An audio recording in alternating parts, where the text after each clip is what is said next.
नमस्कार मैत्रिणींनो, मी दीपाली तुमचं दीप्स किचन कॉर्नरमध्ये स्वागत करते। आज आपण पाहणार आहोत पुदिन्याचे शेव।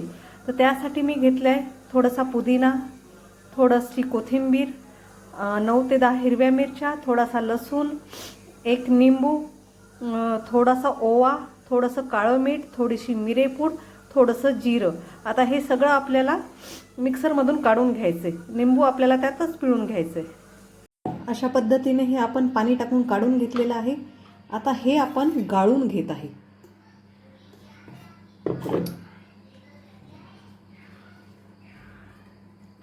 हे गाळून घेतल्यानंतर याचा चौथा असा निघेल। हे आपण गाळून याच्यासाठी घेत आहे कारण शेव करताना आपल्या साच्यामध्ये ते थोडंसं अडकते, म्हणून हे आपल्याला गाळून घ्यावं लागतं। हे अशा पद्धतीने दिसेल पाणी गाळून घेतल्यानंतर। बनवण्यासाठी मी 1 वाटी तांदूळ घेतलेले आहे आणि 3 वाटी बेसन घेत आहे। यातच घालत आहे मी चवीपुरतं मीठ, 2 ते 2.5 चमचे, आणि सोबतच 1-2 चमचे तेलाचं मोहन। मीठ आणि तेल मी मिक्स करून घेतलेलं आहे।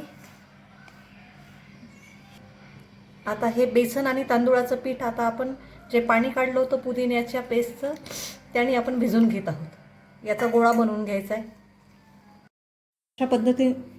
अशा पद्धतीने आपण हा उंडा भिजवून घेतलेला आहे। आता याचा थोडासा भाग आपण काढून घेत आहे आणि याची लांब अशा पद्धतीने करत आहे आणि हे आपण साच्यामध्ये टाकत आहोत। आता आपलं तेल गरम झालेलं आहे। आता आपण यात शेव काढून घेत आहोत।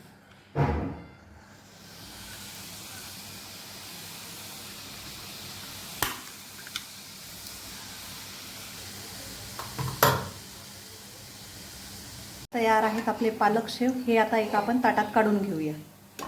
तर तयार आहेत आपले पुदिना शेव। आता याच्यावरून मी टाकत आहे थोडासा चाट मसाला। आता हे सगळे तोडून घेऊन आपण हा चाट मसाला मिक्स करून घेऊया। तर तयार आहेत आपले पुदिना शेव। हे पाहे अजिबात तेलकट झालेले नाही आहेत, हाताला अजिबात तेल लागत नाही आहे।